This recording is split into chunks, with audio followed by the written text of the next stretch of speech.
Bueno, buenas noches a todos. Vamos a tratar de hacer una charla para explicar un poco un PowerPoint que les voy a reenviar, pues se lo mandé en PDF, ahora se los voy a mandar en punto PPT para que puedan ver algunas cosas que tienen actividad, algunos movimientos que realiza el programa. Vamos a hablar de infecciones en el paciente inmunocomprometido no HIV. La idea es dejarles un poco qué es las cosas más importantes de esto. Y por supuesto, si es necesario hacer otras presentaciones o hacer alguna otra más, donde podamos tener incluso ejemplos de cosas puntuales o de pacientes puntuales, dado que la actividad clínica está suspendida. Les recomiendo que cuando vean este audio tengan la presentación porque nos vamos a dirigir al número de las diapositivas un poco para ir guiando la charla. Voy a estar mirando a la izquierda de mi pantalla porque tengo la computadora y acá tengo la cámara. La definición, un intento de definición, dice ahí. Dice, es un paciente que no tiene la posibilidad de una respuesta normal frente a una infección por múltiples causas. Entonces, ahí van a ver, las causas pueden ser metabólicas como la diabetes, la causa puede ser oncológica como una enfermedad maligna hematológica o como la quimioterapia para tratarla, puede ser el uso de medicamentos como los corticoides o los agentes biológicos. Todo esto vamos a ir hablando un poco en profundidad. En la enfermedad por HIV puede ser otra patología de causa inmunodepresión. Esta la vamos a sacar, porque de esto hay muchas otras actividades al respecto. Un poco en la diapositiva 3 y 4 lo que van a poder ver es clásicamente, no me voy a meter en el tema de cómo se divide la inmunidad, cómo se clasifica en inmunidad innata, inmunidad adaptativa. La inmunidad innata es la que ocurre inmediatamente a través de los fagocitos, los polimorfonucleares, el complemento. La inmunidad adaptativa es la que ocurre más tardíamente a través de la activación de linfocitos y la producción de anticuerpos o de células T efectoras. Un poquito en la diapositiva 4 lo que ven es un poquitito más explicado y con los productos de estas dos variantes. La diapositiva número 5 lo que hace una integración de todo lo que charlamos y muestra en la izquierda cuando están alteradas las barreras. Por ejemplo, las barreras que no solamente es la piel, sino está quemado. Ustedes saben que un quemado se comporta como un inmunocomprometido y generalmente los quemados fallecen por causas, en general, causas infecciosas. La piel obviamente es una separación de lo de adentro y lo de afuera. Si eso está mal, es una permeabilidad para cualquier cosa. También eso ocurre con las mucosas internas. Cuando tenemos una enfermedad oncológica y se nos dan medicamentos para el cáncer, que es uno de los temas que vamos a abordar más esencialmente y centralmente, se nos alteran las mucosas. Y al alterarse las mucosas, lo que hay una translocación de gérmenes que pasan del intestino a la circulación y que son evidentemente un problema grave y hay que estar muy atento al respecto. Otra barrera es el pH del estómago. Si nosotros tenemos un pH muy bajo en el estómago, que por supuesto es destructor de cuánta bacteria pueda haber, pero nosotros, incluido mí mismo, tomamos muchos inhibidores de la bomba de protones por acidez, gastritis, reflujo, etc. Y esto altera, obviamente, con lo cual, fíjense qué cosa, no es lo mismo irme de viaje y comer alguna comida que puede estar, algún pescado o alguna cosa que puede estar contaminada en Perú, si tengo un pH del estómago de 2 que si lo tengo de 5, es absolutamente distinto. Entonces acá tienen en la izquierda las barreras, en el medio la alteración de la inmunidad innata, a la derecha la inmunidad adaptativa, como recién decíamos. En esta diapositiva, la diapositiva 6, lo que se muestran son un poco las enfermedades de tipo inmunológico, aquellas congénitas fundamentalmente. Básicamente las podemos clasificar en la que tienen predominantemente alteración en los anticuerpos, ahí tiene una lista, las que son combinadas, humoral y celular, las deficiencias del complemento puro y las deficiencias de las alteraciones de la regulación inmunológica, que también son en determinada situación se comportan como alteraciones inmunológicas. Esta no es una clase de inmunología, simplemente para que ustedes tengan un poco conciencia de esto. Esto no es una patología muy frecuente y les voy a mencionar solamente algunas de las que pueda ser más frecuente. La característica de todas estas enfermedades, particularmente estas de deficiencia de anticuerpos, estas congénitas, el déficit de inmunoglobulina A, etc., cursan fundamentalmente con infecciones recurrentes, y las infecciones recurrentes, el lugar más frecuente donde hay un intercambio y la necesidad de un sistema inmunológico muy activo es en las secreciones, perdón, en las infecciones sino broncopulmonares. Por eso es muy común que estos pacientes tengan infecciones recurrentes respiratorias. No hay que pensar que cada persona que venga con una faringitis recurrente tenga una inmunodeficiencia, pero en alguien que sí que tiene neumonías recurrentes, uno tiene que pensar que puede haber una inmunodeficiencia y tiene que estudiarla, como más adelante vamos a decir. Solamente una les voy a mencionar, que es el déficit selectivo de inmunoglobulina A, y esto es, ¿por qué se lo menciono? Porque es muy común, bastante común, hay una prevalencia de uno en 300 a 500, muchos son asintomáticos, algunos padecen infecciones recurrentes, algunos diarreas con giardias o cuadros intestinales, se asocian a enfermedades autoinmunitarias, por ejemplo, el trastorno de la tiroides, etc. ¿Por qué? Porque hay una disregulación, hay algo que anda menos y el organismo puede ser que esto gatille otras alteraciones que andan mal o demás. Estos pacientes no deben recibir, porque no es útil que reciban gamma-globulina, a diferencia de otras congénitas que requieren el uso de gamma-globulina mensual, particularmente cuando hay déficit de IgG. Esto requiere la reposición, el estudio frecuente y monitorización de la inmunoglobulina y la IgG particularmente, y el DAR en la medida que estos niveles van cayendo, depende esto de cada paciente, de por vida. Estas no hay que tratarlas con una gamma-globulina, sí hay que hacer un diagnóstico precoz del punto de vista de qué es lo que está pasando, para estrategias antibióticas adecuadas, y además también se pueden asociar a otros trastornos, por ejemplo, como decíamos recién, puede asociarse a trastornos alérgicos o trastornos asmáticos, con lo cual también hay que tratar todo ese combinado de patologías en una patología que en definitiva la base es la deficiencia de la inmunoglobulina A. Cuando hablamos, esta es una pregunta importante, cuando les digo pregunta importante es porque tienen que pensar que hay que grabar particularmente esto. ¿Qué es un paciente con alto nivel de inmunosupresión?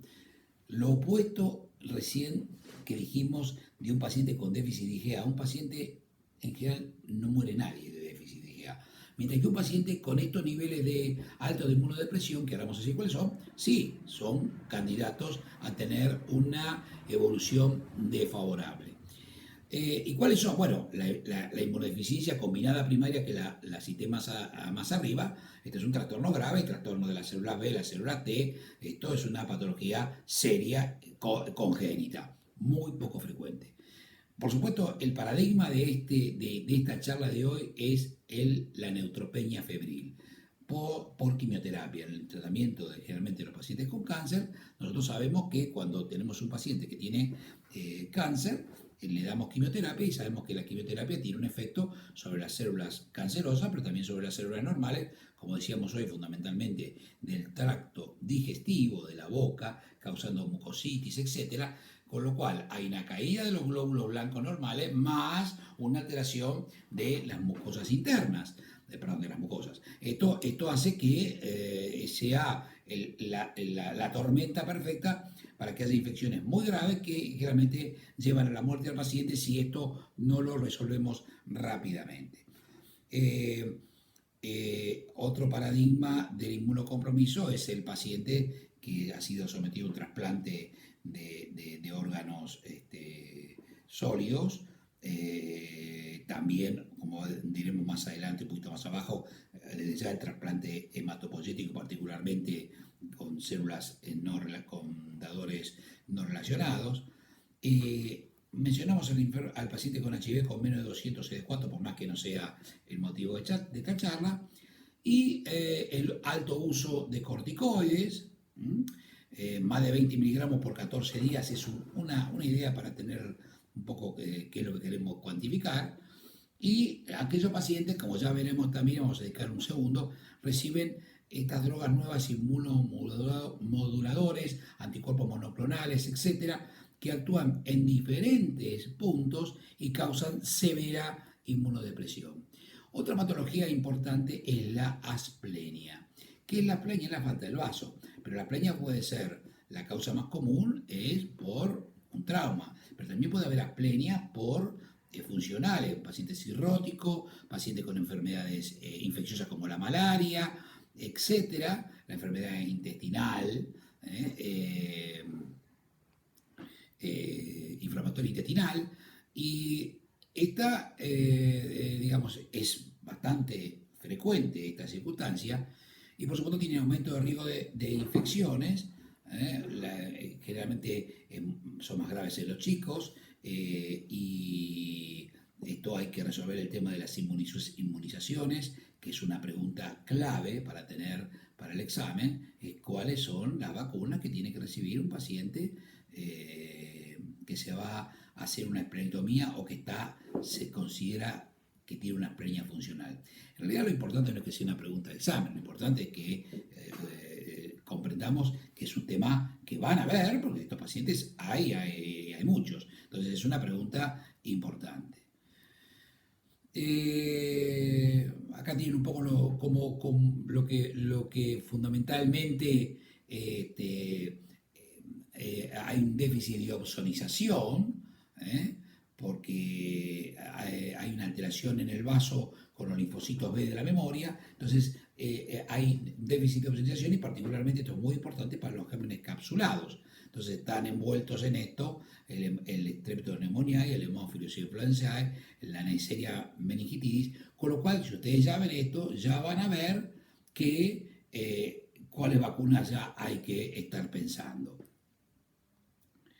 Las manifestaciones clínicas pueden ser sepsis sin foco o sepsis con un foco, a veces un foco pulmonar o neumónico, hay que hacer, pulmonar o del sistema nervioso central o meningitis, hay que hacer un diagnóstico etiológico con las tomas de muestras correspondientes, hemocultivos en general o punción lumbar en el caso que sea un cuadro meningio, hay que dar antibióticos inmediatamente y la prevención puede estar basada fundamentalmente en dos cosas, en las vacunas, que ahí van a ver las vacunas, la vacuna para hemófilus, la vacuna para Streptoneumoniae en sus dos versiones, primero de 13 y a las 8 semanas de 23 antígenos, y la vacuna contra meningo, serotipos A, C, Y y W135, y la vacuna para la meningitis B, que es nueva. También lo que solemos hacer es solemos adiestrar a los pacientes, particularmente a los pacientes adultos o a los padres de los chicos que tengan que han sido sometidos a una esplenectomía por un traumatismo o por alguna otra razón, lo que les recomendamos es la administración rápida de antibióticos frente a un cuadro infeccioso. Esto acá, en estos pacientes no especulamos si es viral o si no es viral. Si tienen fiebre y tienen tos, en general a los pacientes con esta patología le damos antibióticos. ¿Eh? Y después vemos, no esperamos, no voy a ver, mañana venga y le hacemos una placa, porque está demostrado que esto es lo que hay que hacer. Eh, Acá tienen la diapositiva siguiente. Ustedes tienen lo que les acabo de decir en una tabla que está publicada en el Annals of Internal Medicine, que debe haber una versión nueva, pero esto no ha cambiado, esto es del 2018, en donde ven en el medio de la columna horizontal la asplenia, y también asociado la deficiencia del complemento, porque es lo que mencioné anteriormente, y ahí ustedes van a ir cliqueando y van a ver las vacunas. Es una especie también de forma de recordar cuáles son las vacunas que hay que dar. Repito, Mófilos influenzae, meningitis, ACWY y meningo B, y también las dos neumonías, 13 y 23, y también la influenza en forma anual. En la otra diapositiva que sigue, la número 14, ustedes tienen las vacunas. Las comerciales son la Menactra y la Menveo para la AC y la Bexero para la B. De estas serán 2 dosis de cada una separadas por un mes.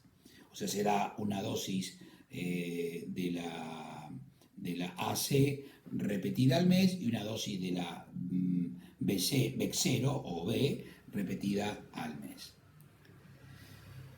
Veamos rápidamente los corticoides. Los corticoides, como decíamos hoy, tienen un efecto muy importante en la depresión de la inmunidad. Acá tienen un poco todo lo que hacen desde el punto de vista de cómo alteran la inmunidad. Tiene un efecto fundamentalmente antiinflamatorio, que por lo cual la mayoría de los médicos utilizamos los corticoides. También tienen efectos inmunosupresores, por eso cuando se utilizan altas dosis o durante tiempo es lo que causan una inmunodepresión. Las bacterias más asociadas son los estafilosaurios, los bacilos gram negativos, también los hongos, la cándida, los virus, el herpes.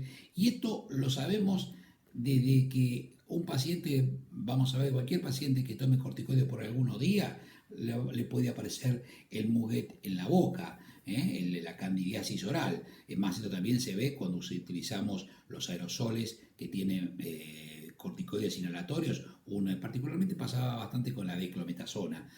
Ahora con los más modernos, con la fluticasona, uno lo ve un poco menos. Pero antes era muy común que un paciente asmático que recibía una mezcla de broncodilatadores y beclometasona tenía muguet oral. Y lo mismo pasa con las mujeres cuando le damos antibióticos por alguna patología y comienzan con un con picazón vaginal, porque seguramente tienen hongos que crecen rápidamente por la destrucción ecológica de la flora habitual, que digamos los corticoides hacen que suban unos y otros. También es muy común las aftas, las úlceras herpéticas. Muy común que las personas que toman corticoides puedan tener herpes orales, etc.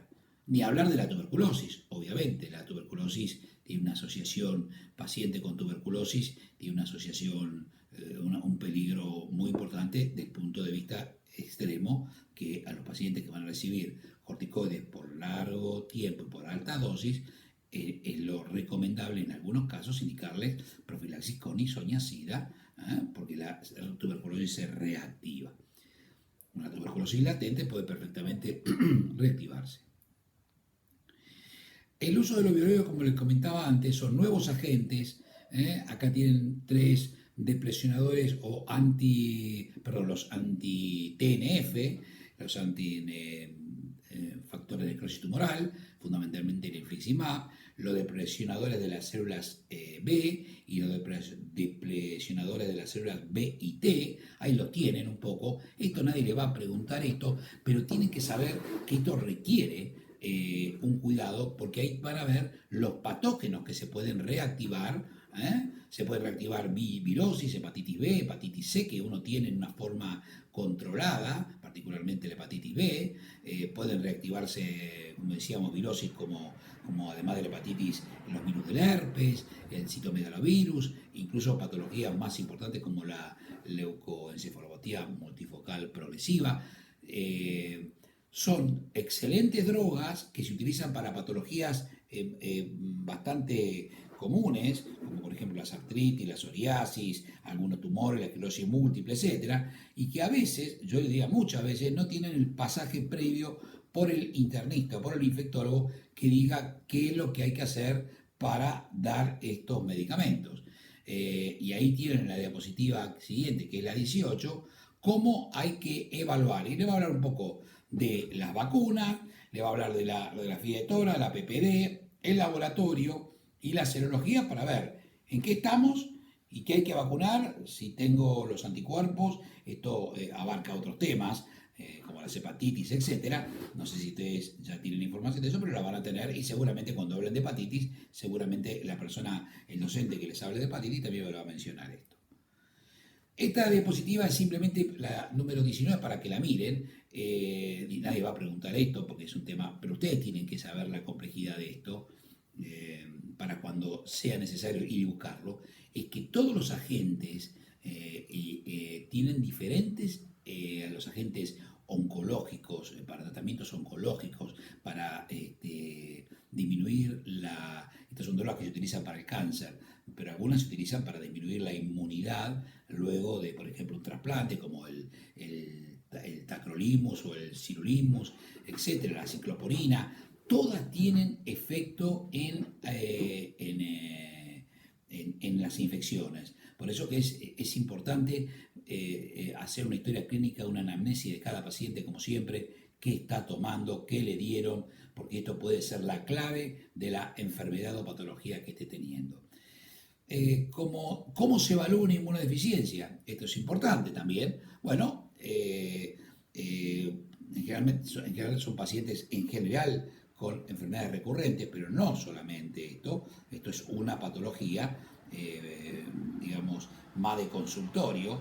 Las otras son más de internación. El paciente neutropénico es un paciente por excelencia, un paciente que ha estado en contacto con el ámbito hospitalario y ha tenido un tratamiento para el cáncer, o se le acaba de descubrir una leucemia mieloide aguda. Entonces es otro contexto, pero digamos, en general los pacientes que uno quiere saber qué les pasa, si está buscando el estudio de alguna inmunodeficiencia, particularmente en un paciente que viene con infecciones sino broncopulmonares frecuentes o enfermedades de piel, infecciones de piel frecuentes, uno puede hacerle una rutina de laboratorio, fundamentalmente el estudio del hemograma, hacerle un test de HIV desde ya, el dosaje de IgG, eventualmente el de los subtipos. Esto estaba más en boga antes, ahora no tanto, el estudio del complemento, el CH50 y el C3, y citometría de flujo para las células B y T,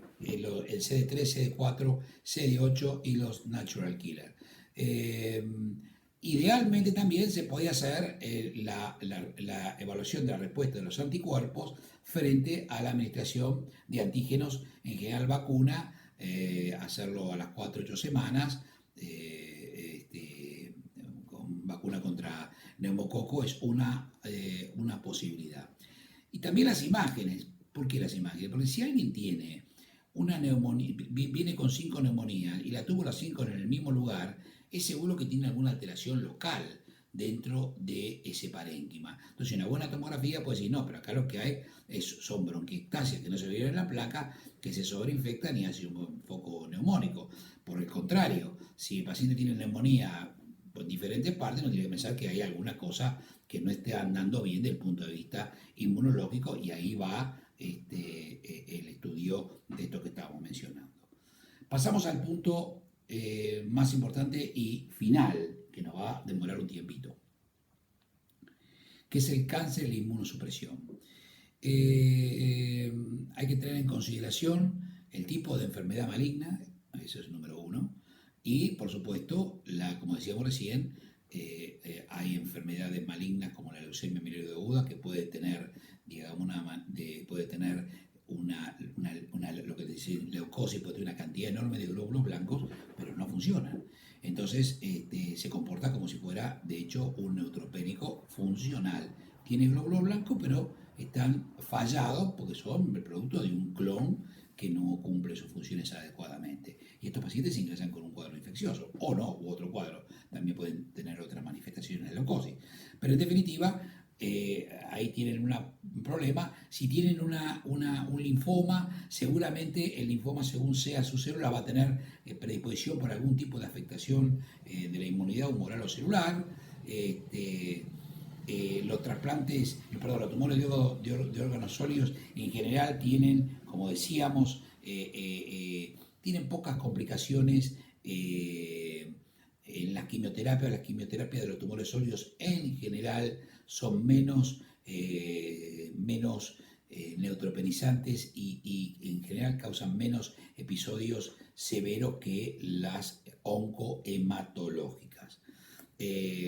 Por supuesto, como decíamos hoy, los trasplantes de médula para tratar los pacientes oncológicos, la quimioterapia, los agentes biológicos que se utilizan, todos estos a veces en combinación, y como comentamos más arriba, el tema anatómico o de las barreras asociados, por ejemplo, en los pacientes que tienen cáncer y que están internados en el hospital, asociados a la mucositis, en donde además de tener un pasaje, una traslocación de sus propios gérmenes, rápidamente se colorizan con los gérmenes hospitalarios, con lo cual lo que están traslocando es gérmenes multiresistentes. Por esto es la gravedad de esto. Por supuesto, además de la mucositis propia de la quimioterapia, van a tener en general un catéter o más de un catéter venoso central, con lo cual tienen que agregar todo el capítulo de infección por catéter que yo acá voy a tocar lateralmente, porque es muy importante las infecciones por catéter en los pacientes, particularmente los neutropénicos. Y no se olviden que el tratamiento de las enfermedades oncohematológicas particularmente, en general se colocan catéteres de permanencia y estos catéteres no se sacan como otros que tiene fiebre y catéter y hago 2 cosas y le saco el catéter. Estos catéteres no se pueden sacar, salvo algunas consideraciones especiales que van a ver cuando hablen de infecciones por catéter, si no de todas maneras podemos especificar, podemos en una segunda vuelta tocar este o cualquier otro tema. También las ondas vesicales y a veces la respiración mecánica. Entonces, estos pacientes se van complicando. Entonces, la respiración mecánica, como decíamos hoy, es una forma de alterar todos los mecanismos que tenemos en la vía aérea de protección de la aspiración, de secreciones orofaringias, el reflejo de oxígeno, todo eso cuando estamos intubados se terminó y todo esto puede colonizarse y estamos localizando en el interior del pulmón la posibilidad de tener gérmenes agresivos hospitalarios multiresistentes. Yo quiero decirles que de esta diapositiva podríamos charlar 2 horas porque este es el tema central y acá se abre una cantidad enorme de temas. Definamos qué es neutropenia febril. Acá centramos, creo que esta es otra pregunta clara, es una pregunta y es un tema fundamental. Vuelvo a repetir, no es porque sea la pregunta del examen lo que me importa, sino es el tema fundamental. Es el paradigma de la urgencia infectológica.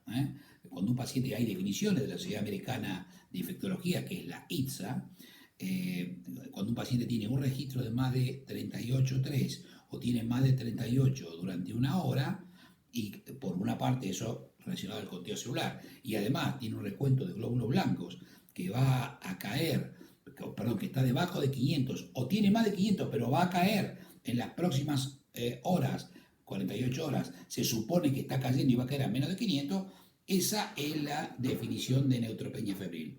Y cuando tiene menos de 100, es una neutropenia profunda, cuando tiene menos de 100 polimorfonucleares.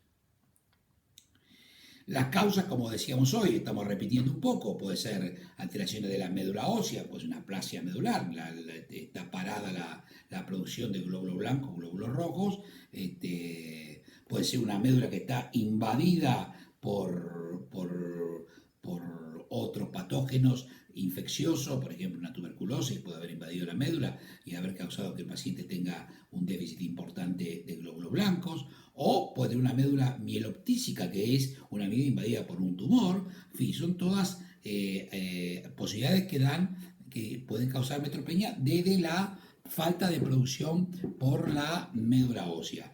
Por supuesto, las causas inmunológicas, que es una cosa que frecuentemente se ve, lo que es la agranulocitosis, en general asociada a fármacos o por mecanismos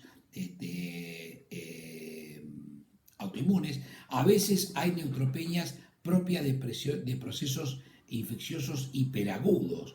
Digamos, el organismo reacciona de una forma incorrecta, por decir de alguna forma, a infecciones hiperagudas, y el paciente puede presentarse como una neutropenia. Y hay algunas congénitas, algunas cíclicas que son periódicas, pero que en general no son muy frecuentes.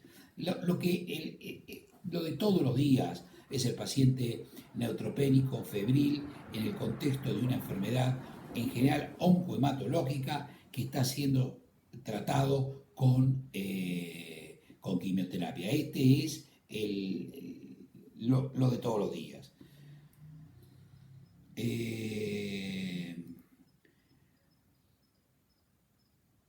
Bueno, acá en la diapositiva siguiente claramente explica lo que decíamos recién, que la incidencia de neutropenia febril con quimioterapia es menos frecuente en los tumores sólidos y más frecuente en los hematológicos.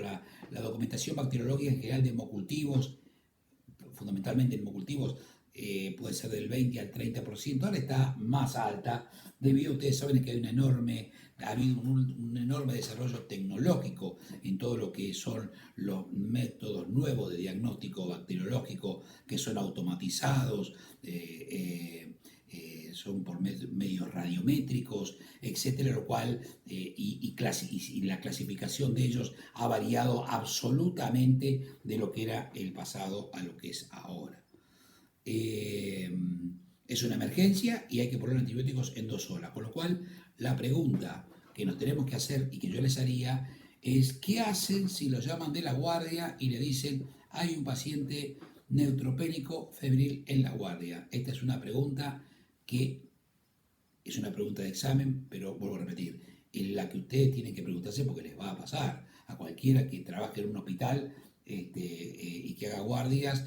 Este es un paciente que puede venir, no, porque lo llamen del piso porque está internado, o porque le digan que es un paciente que se fue a la casa la semana pasada y ahora está en el nadir, que es el pico más bajo de glóbulos blancos, y está en la guardia con esto. Un poco acá les resumo cosas que le dije, de la mucositis de todo el tracto gastrointestinal, de la ruptura de la defensa del huésped relacionadas a la malignidad. Esto a veces ocurre. A veces hay tumores que rompen, digamos, o como tenemos un tumor que está en la vía biliar, ha obstruido la vía biliar, ahí hay una alteración. Si bien esto no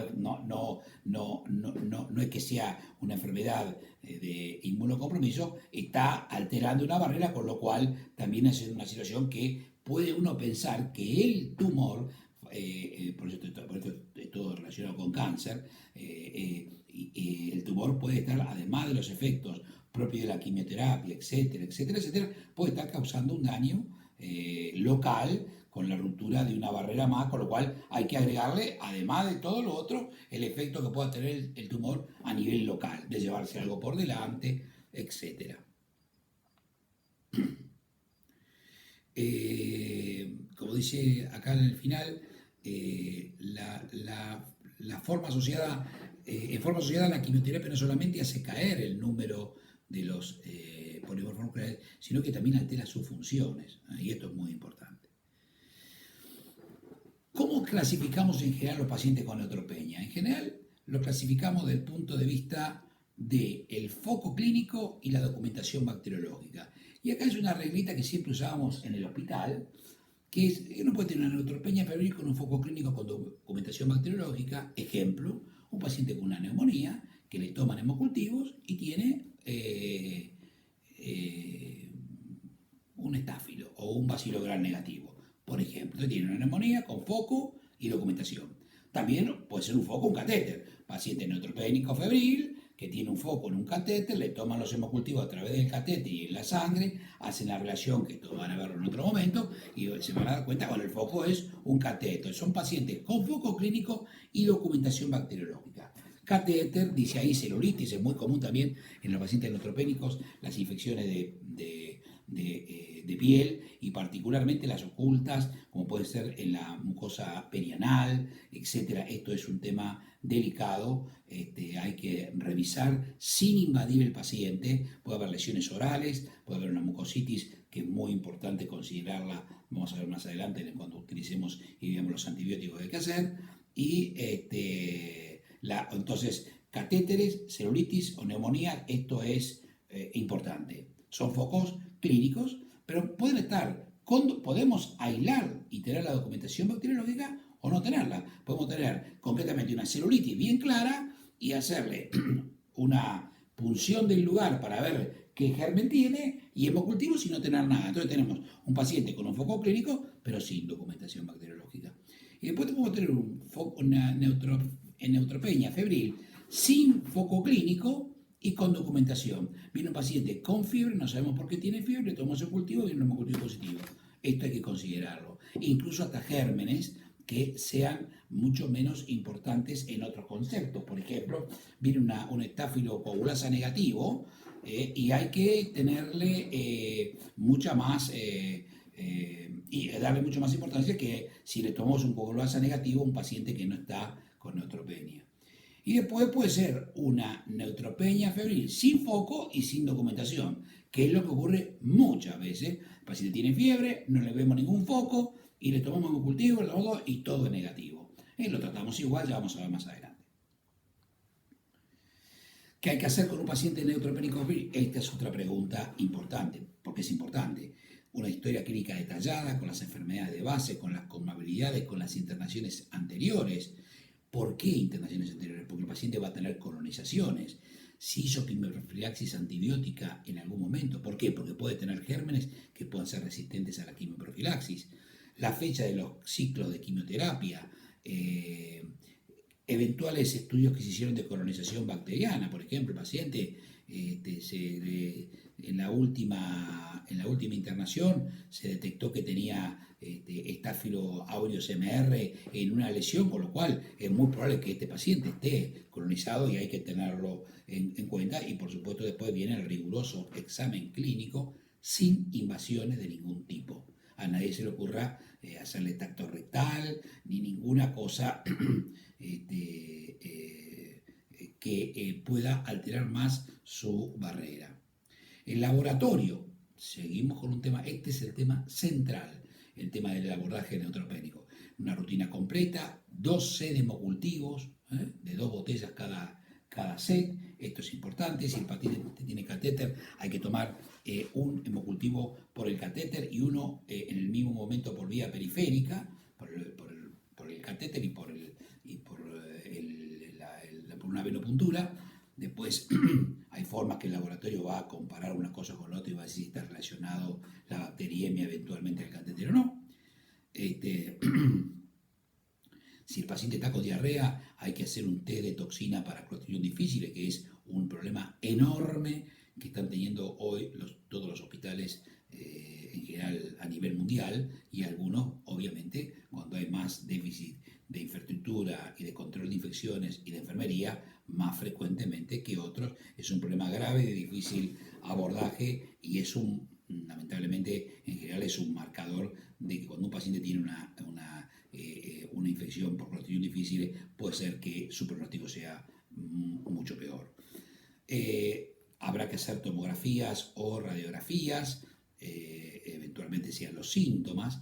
Fundamentalmente, una radiografía hay que hacerle siempre a un paciente, y si hay signos respiratorios, generalmente lo más importante es una tomografía, porque hay algunas patologías dentro del contexto de la neutropenia que tienen imágenes tomográficas muy definidas. Esto que les muestro ahora, en la 29, es algo que les recomiendo que lo bajen, que es gratis. Son las guías de la Sociedad Europea de Oncología, la ESMO. Esta es una guía para el teléfono. Es una guía ustedes ven en la parte izquierda de la diapositiva, están las patologías tumorales que va a desarrollar, y donde dice Supportive Care, esto tiene una versión, se va actualizando sola esta guía, y ahí abro eso y aparece la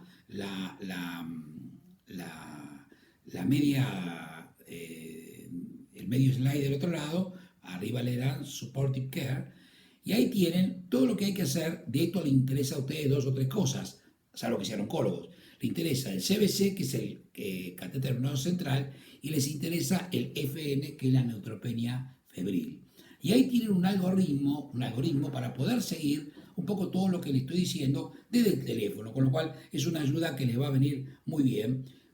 Para tener en forma gratuita, es excelente, y son las recomendaciones de la guía, son las guías de la Sociedad Europea de Cáncer, con lo cual esto está no al día, sino está perfectamente bien. Tienen versiones en PDF para bajar, pero si no, la guía ustedes la van a ir seteando, le va a ir preguntando, el paciente tiene más de 500, menos de 500, tiene fiebre, no tiene fiebre, y van a ir viendo un flujograma para poder seguir, seguramente mucho mejor de lo que se los estoy diciendo yo. Esta es otra guía importante, mucho más complicada, que yo la tengo acá a la derecha mía, pero son como 200 páginas. No creo que a nadie le interese leerse todo esto. Yo creo que esto es para el infectólogo y para el especialista, pero también es gratuita. Esta es del National Cancer Institute, son americanas. Acá está absolutamente todo, pero también se puede bajar en forma gratuita al teléfono. Si a alguien le interesa y quiere saber mucho y enseñarnos a nosotros, lo puede hacer, porque realmente es una de las mejores guías probablemente que he visto en la medicina en general. Una guía fantástica que contempla todas las posibilidades de la neutropenia febril, del paciente trasplantado, de las drogas que se usan, cada una. Me parece que el que la quiera mirar, mírela, porque realmente es muy interesante. Definimos los pacientes, ya tenemos el paciente, sabemos que tiene neutropenia, le hicimos todo lo que tener, bueno, ahora lo vamos a clasificar de bajo riesgo y de alto riesgo. Y acá tienen lo que es un paciente con una neutropenia febril de bajo riesgo. No tiene que tener ninguno de los criterios de alto riesgo que ahora vamos a ver, más la mayoría de los de abajo, esto que voy a mencionar. Paciente ambulatorio al diagnóstico de la neutropenia, obviamente el paciente que está internado, como decíamos, tiene la posibilidad de estar colonizado con una cantidad de cosas que este paciente no. Una neutropenia que se prevé va a ser corta, el paciente tiene un buen estado general, no tiene comorbilidades, esto es muy importante, no es diabético, no es cardiópata, no es EPOC, y no tiene falla renal ni hepática, y además tiene un MAS, que ahora vamos a ver qué es el MAS, mayor de 21. Cuando el MAS es más alto, el riesgo es menor. Ahora vamos a ver qué es el MAS en 2 minutos. Vamos al revés, ahora un paciente de alto riesgo. Tiene cualquiera de los de abajo y tiene un MAS de menos 21. Yo creo que nadie le va a preguntar detalle de esto, pero creo que es interesante porque tiene mucho sentido común, y el saber que existe un MAS, y el saber, yo creo que lo importante es aprender a pensar, porque después las herramientas, como les mostré en esta aplicación, esto está en todas partes, digamos, en el teléfono, hoy todo esto se puede tener en el teléfono, con lo cual, digamos, uno no debe volverse loco para saber de memoria todo esto, sino saber que está el MAS y que hay criterios que dicen si un paciente es de bajo riesgo o de alto riesgo. ¿Por qué? Porque si es de bajo riesgo, a lo mejor lo mandamos a la casa con medicación, y si es de alto riesgo, tenemos que internarlo con todas las cosas que dijimos. Y esto, en general, los pacientes que vemos nosotros, en general, en el hospital, son todos de alto riesgo. Pero esto también existe, es un universo que también existe. Los pacientes de alto riesgo están internados en el momento de la neutropenia, tienen comorbilidades significativas, ha recibido un trasplante no relacionado, tiene una neutropenia de menos de 100 polimorfos y que va a durar un tiempo más largo, tiene alteraciones hepáticas, falla renal con los criterios de menos de 30, tiene una enfermedad oncológica descontrolada, han utilizado el alemtuzumab, que es uno de los que le dije hoy, para el tratamiento de la enfermedad, que es un biológico, tiene una neumonía, las neumonías son un poco más complicadas y tiene una mucositis importante. Todas estas cosas hablan de la gravedad del paciente y hay que tenerlas en cuenta. Hay que tener una idea de todo esto. Y acá tienen el MASC. El MASC, ahí tienen a la izquierda la carga de la enfermedad y a la derecha el puntaje. Recuerden, cuanto más alto el MASC, menor el riesgo. Cuando menor el MASC, más alto el riesgo. Entonces, ustedes ahí van a ver, por ejemplo, que un paciente que no tiene la carga de la enfermedad oncológica ninguna va a tener 5 puntos, si es severa va a tener 0 puntos, ya va a tener más abajo, y así van a ver la hipotensión. La hipotensión es una cosa muy común también cuando ustedes, no sé si ya vieron neumonía, pero van a ver neumonía. En todos los criterios de gravedad de la neumonía, la hipotensión está.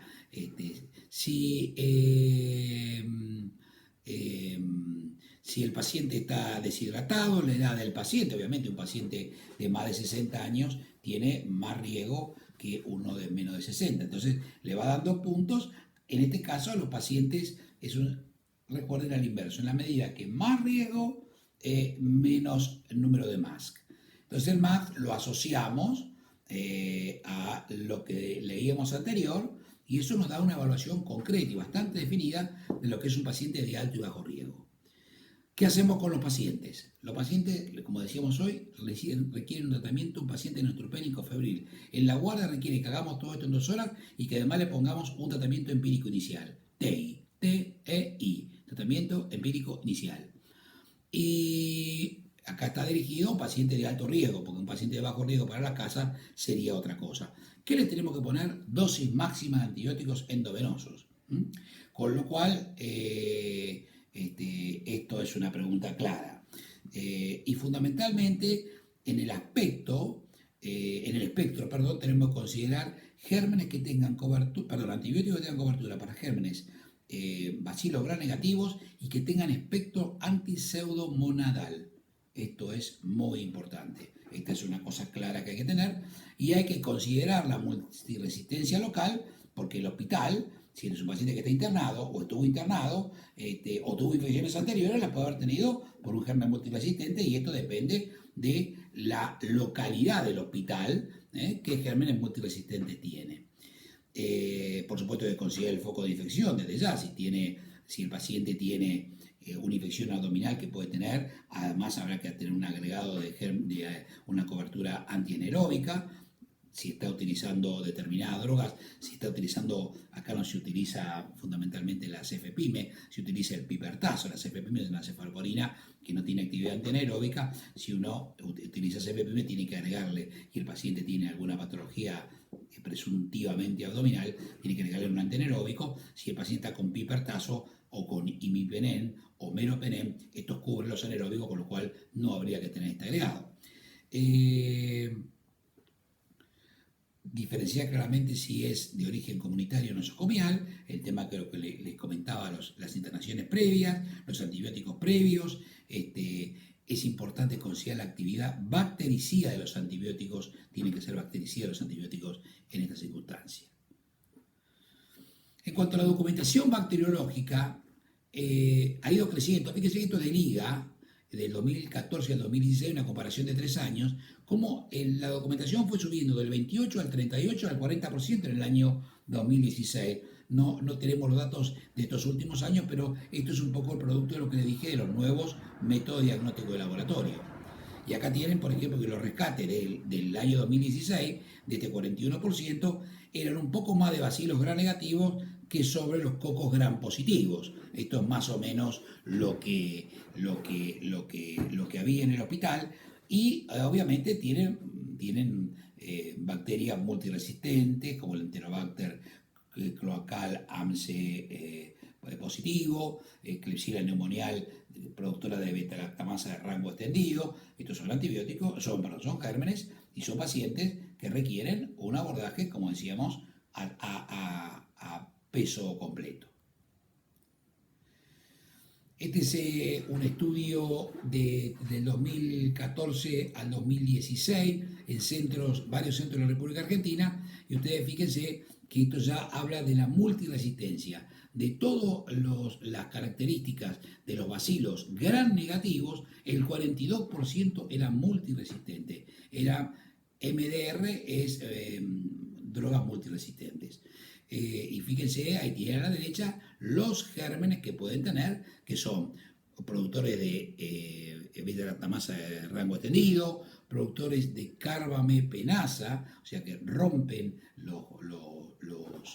el imipenem y el meropenem no funcionan, y esto hay que considerarlo, esto es la realidad actual.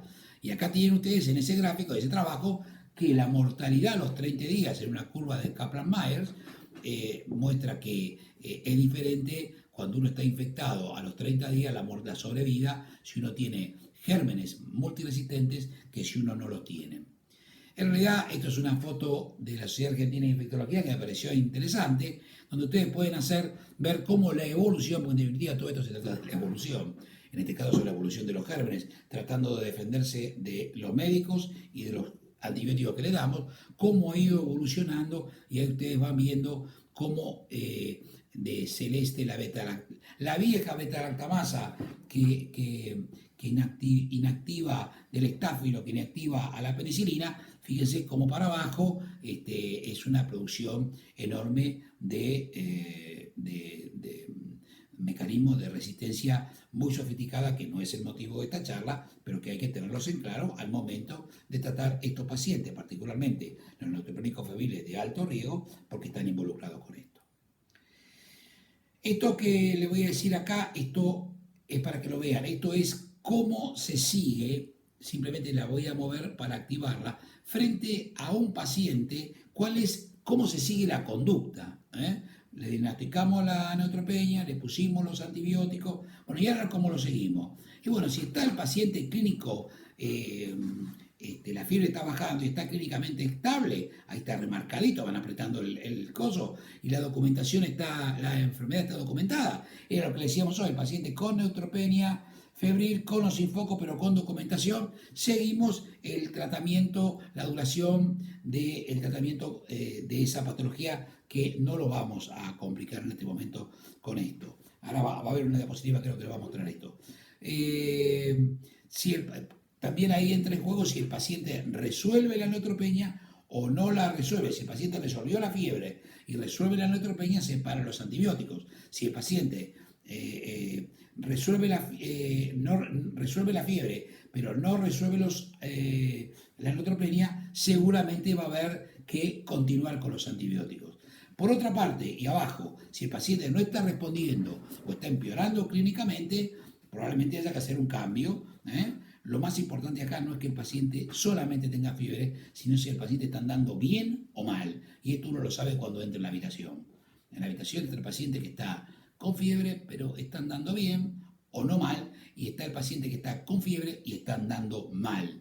Uno se da cuenta instantáneamente de verlo y de revisarlo, y este paciente requiere rápidamente un cambio de estrategia. A veces nuevos métodos diagnósticos, tomografías, hemocultivos, rotación de antibióticos, el agregado de otros antibióticos, etc.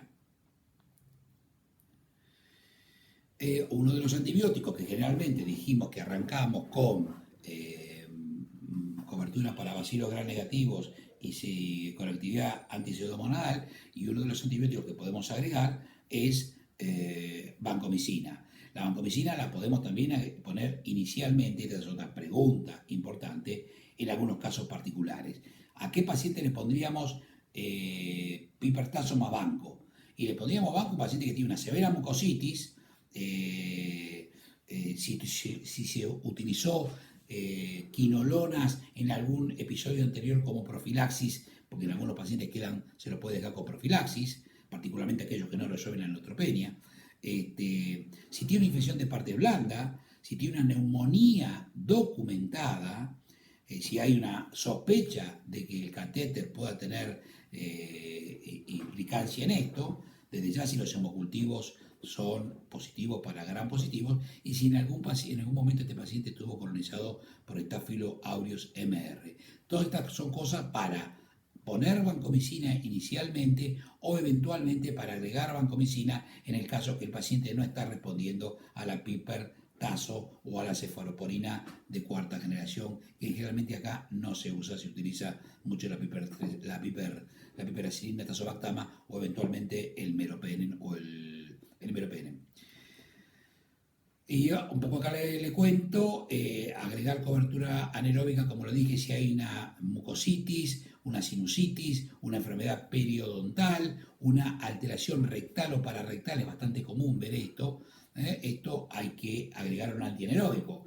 Antifúngicos, esto es un capítulo enorme y muy complicado y muy específico, que podemos después mostrarles casos de esto en otra presentación, porque esto tiene que terminar.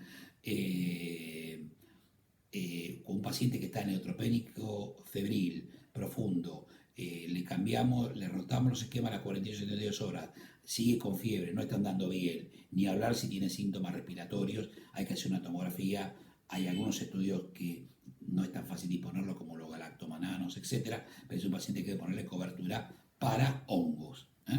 Generalmente el agregado de aminoglucósidos ha caído bastante en destierro, pero la guía todavía lo sigue recomendando en algunos pacientes, los que están muy graves desde el punto de vista infectológico, con hemodinámicamente inestables,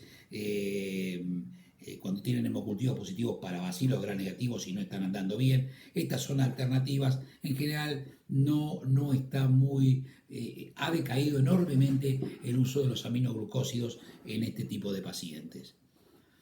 Acá tienen para ver la duración en la diapositiva número 43.